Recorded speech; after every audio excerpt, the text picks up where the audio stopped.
Apple CEO Tim Cook speaking on Vice News tonight, addressing data privacy concerns. The narrative that some companies will try to get you to believe is, I've got to take all of your data to make my service better. Well, don't believe that. If whoever's telling you that, it's a bunch of bomb. The show is Vice News tonight.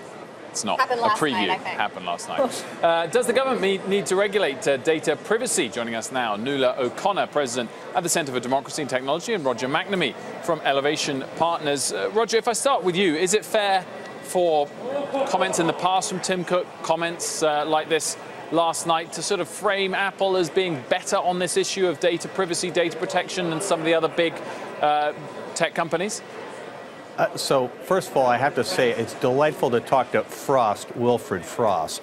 And I just want you to... 008 to 007. Thank you, Roger. Exactly. Continue. So the answer is it is indisputably fair. Apple has really done extraordinary things over the last year to protect consumer privacy, but also to create security. And it's very simple things, like with their facial recognition, they only store that data on the iPhone. And with things like Siri, where they process it locally, so your data's not in the cloud where it's vulnerable. And Apple does not talk much about this, but the difference is really striking. And I think for an Android user, the thing you have to recognize is that the reason the price is so low is you're actually giving up all of your personal data, and you're giving it up in ways you can't actually forecast in terms of how it'll be used. And so that really does, I think, affect the equation a lot. And people need to be more sensitive, because the hack at Facebook, some of the issues that are going on with Internet of Things, with the various Amazon Alexa products and the Google Home products, those are things that really, really are invasive surveillance, and where you don't even need to be a customer to be affected. So, Wilfred, I really think Cook is not only right on this issue, but this is a place where I think the government's going to have to step in. So, Nuala, what's interesting is it's not just Cook. I mean, it is also Facebook and Google and Twitter. They've all said there could be a need for regulations. So they're talking about it. Members of Congress are talking about it. People in the administration are talking about it.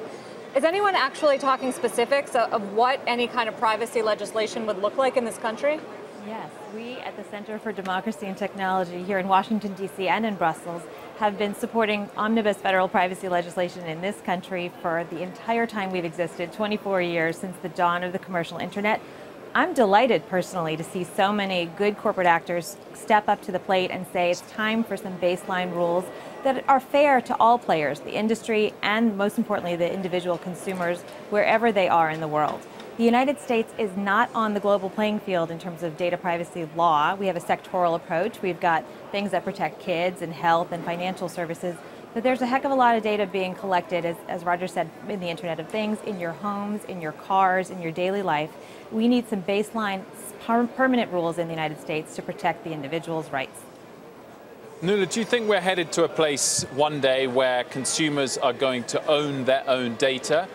Is that going to be enforced by governments, or is that wishful thinking from the perspective of consumers?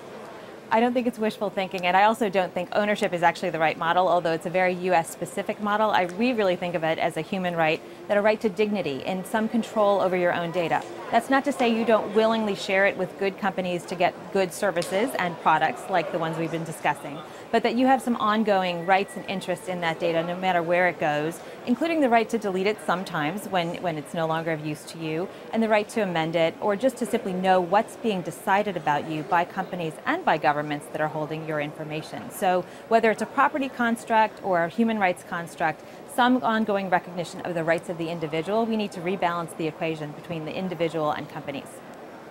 So, Roger, do we need a GDPR like the EU has? And I guess I'm wondering, should we just replicate that? Because if not, isn't there always an opportunity as these different rules happen all over the globe that there's just going to be a lot of arbitrage of the regulations on tech?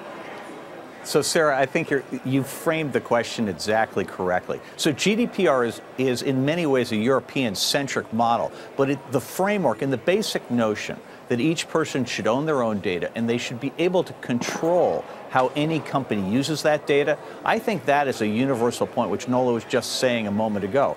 I think we need to have that in the United States. And both Representative Zoe Lofgren and Ro Khanna from California have in the Congress proposed a data bill of rights that literally incorporates that notion. But I also think we have to look at things like extending the fiduciary rule, which Professor Jack Balkin at Yale has suggested, where, you know, if you're a banker or a lawyer or a minister, you're not allowed to share people's, you know, the information people give you in confidence with others for profit. And there should be something like that relative to data in the United States. And all of these things, the challenge we have is that the problem is right now in the process of putting this into law takes some time. But it's how I spend all of my time and how our team works. And I know Noel's also doing the same thing. There are lots of people who understand how important this issue is.